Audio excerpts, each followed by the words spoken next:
Breaking news. Best-selling author might be unalived by his publisher. What? Well, according to the latest tweet from my favorite, Plevin, his book, Storm of Suspicion, was published right before the trial. New evidence that emerged during the second trial, such as the battery temperature data, didn't fundamentally change the arguments, and it has held up well. Plevin, I'm sorry to tell you this. Your book is a rotten garbage dumpster on fire, running through a chemical factory straight into a river running out of a nuclear factory. I did a review of your book. It's the worst book I have ever read. I had you on to talk about your book, and that was probably the most fun I have had while streaming, but at the same time, it was also a big disappointment to me because it showed me a flaw in my style of communicating. I really wanted to show people that I could get a reasonable conversation even with someone like you. Sadly, I lost because you didn't care enough about your stupid book to defend it. You just wanted to yell obscenities of me. You go on to talk about how great your book is and how the friends we lost along the way. But I did get to the truth, and it's beyond a reasonable doubt. No, no, it's not, Kevin. I know you're not smart, but you lost. Karen Reed was found not guilty. There's tons of reasonable doubt in that case. You just didn't want to see it because if you look at this book, 43 times you mention Turtle Boy. Your book is an ode to how you are envious of Aiden. You wish you were Aiden Carney. You wish people liked you and they wanted to watch you and follow where you led instead of just sit there and could only be a reaction channel. But sadly, you don't have what Aiden has. That's a personality. Aiden is a really funny guy. He is not for everyone, but the people who like his style, and they will go with him where he goes. People who watch you do it for two reasons. They want to make fun of you, like I do right now, or they hate Aiden and just want someone to hate Aiden talking to them on screen. You haven't built a community. You have built a hate group, and that's why your shitty book didn't sell. But to the twist, the publishing of the book was a nightmare, one which might ultimately have cost me my life. I began writing in September, and the publisher signed on in early October, agreeing to publish before the trial, and blah, blah, blah, got cold feet, and then they really wanted it out faster, and now he couldn't do it. And sadly, Plevin's cancer has returned.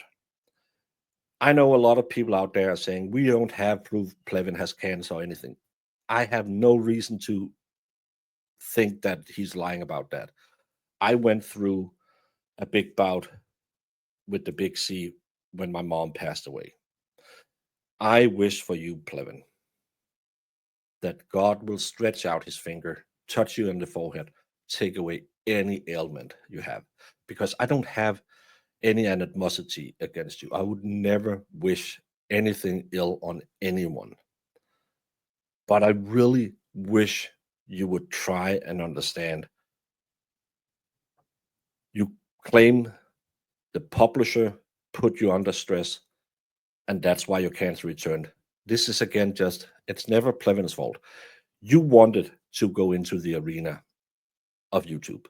YouTube is really fun. It can be a great community, but it can also be a place where someone punches you in the face if you make one little slip up or if you have the wrong opinion. Hey, it happens to me all the time.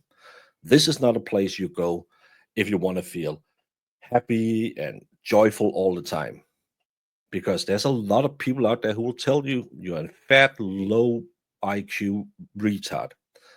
Hey, Plevin, you're one of those who said that to me. So listen to your body. Get off YouTube. Get off Twitter. Delete the 25 fake accounts you have on Twitter who sits and claps you on the back and claim you're a great guy. The publisher never ever pressured you to anything, because the publisher you published with is a place where anyone can get anything published. You could have self-published this book on Amazon, but you chose to hire a company to do it for you. You didn't even have creative control over your own front page because you were so desperate to say, hey, I'm a published author. Because Turtle Boy is a journalist, so of course you wanted to be a writer. But the publisher that put pressure on you, you could have said, F off, because they didn't pay you up front. I looked at how their structure is. They will print your shit. And if you make money, which Plevin will never make a dime on this book, they will pay you 6 months down the line. You weren't paid upfront. So that contract you could just have done. But you wanted a publisher who could put you high in a sub category on Amazon, so you could claim top seller or bestseller in this category. This is a little trick these publishers make. They'll find a subcategory. It's not the true crime category. It's a subcategory to a subcategory of true crime where there maybe is a book published every 5 years. So when you go out there and one person buys your book, yeah, you are number one on that list. You might be number 5,000 on the real true crime list, but it sounds good, right? Number one on imaginary true crime written in an attic. But hey, you can still write number one, top bestseller on Amazon. And if you want to have a publisher like that and you didn't have the stones to publish your own absolute crap, well, it's on you. I feel sad for you that you have the big C. I wish no one in the world had the big C. But blaming it on a publisher that is a little more fancy than self-publishing is another Plevinism. This is how Plevin rules. It's never my fault. It's them. He goes on to talk about how he didn't do it for money, but because it helps so many people understand how great the book is and how much he knew about the case. And of course, in the end, he puts in an Amazon link because that publisher who is about to kill him, who didn't stand by their agreements, they need to make a little more money, right? Because Plevin isn't in it for the money. And then he talks about he never had a hard copy of the book. That's why I don't do any library talks on it, because I can't even bring a copy. Lol. No, Plevin.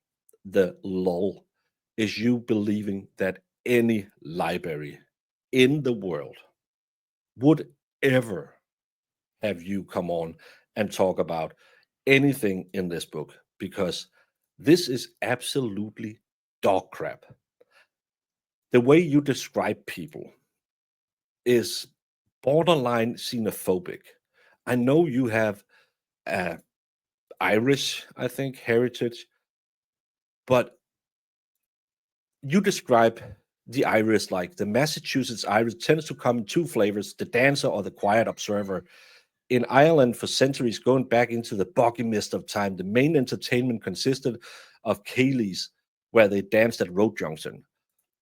I don't know if he know about Ireland. Ireland is a pretty evolved country, but do you think this is a right description of how the people who came over to America from Ireland was during the plight? They didn't stand at road junctions dancing. Oya, oya, oya, oya. Michael Flatley, or whatever his name was, didn't run around like a crazy person at a road junction. They had bars. They had houses. It wasn't the Stone Age. This is why your book is crap, because you're an idiot. True, when guys drink, especially Boston Irish, shit can happen. It wouldn't be Brian's first brawl after a night of drinking. Well, at least you know you Irish people, but not every guy in Ireland is a drunk. Yeah, they like a pint or two, but so do us Danes. Just get a bad reputation. We don't fight all the time. And there's another little quirk about this book. It's 4 different stories. Plevin's hero epos, how he became Plevin, how he solved the Lizzie Borden case, which is absolutely ridiculous. Then there's the part where he hates Aiden and is so jealous of him, he has to mention him 43 times, and how he was the one who could see through all the bullshit Aiden said, but he lost all of his friends doing it because they weren't as smart as Plevin. Then there's the Karen Reed story where he just makes up most of the facts. And then there's this hero story for all the men. He has a weird way of describing men. I don't know what Plevin likes, and I don't mind if Plevin likes a little tip on tip action. It's perfectly fine as long as it's consensual in my book. But you all heard Auntie Depp say that Coco was the face of the Irish famine. This is how he describes Sean of the Gulf. During that summer, I met a retired DEA agent who lived in Florida, but who had grown up in Canton. Seamus O'Malley looked straight out of Hollywood casting for the Boston Irish Cub. Big guy, white hair, immaculately dressed. If your family has a Kennedy picture on the wall, you'll be immediately impressed by Seamus. This is Sean of the Gulf. The first time I saw him, Sean of the Gulf, I thought someone have had a little too much sun. And when he lost his mind, I thought, oh, someone is getting a lot of sun. I never saw him as a Hollywood casting of an Irish cop out of Boston. I saw him as an old angry guy screaming a lot of BS that the rest of us would have to see in our chats and debunk because he just made up stuff and said, well, I have special insights. But Plevin loved him. Go look in his book how he describes every man, how athletic they are, how you can tell they played sports. Hey, again, if you like tapping tips, no problem with me. But it's just weird in a book about a murder case, you kind of get that. Should there have been a Fabio on the front page instead? But Plevin, I'm sorry that your big C has come back. I'm sorry that you will never move on, that you will never be happy in your life because you have all of this envy for Aiden Carney. I hope at some point you will be comfortable enough being Kevin instead of being Plevin, the weird guy in the attic who is weirdly xenophobic against his own cultural background while hating on Aiden Carney, trying to be famous because you will never be YouTube famous because you are laughing stock. For some of us, that's the best it's ever going to be. But do you know what? You wouldn't get that stress. You wouldn't get all of this negativity if you wasn't an insufferable see you next Tuesday.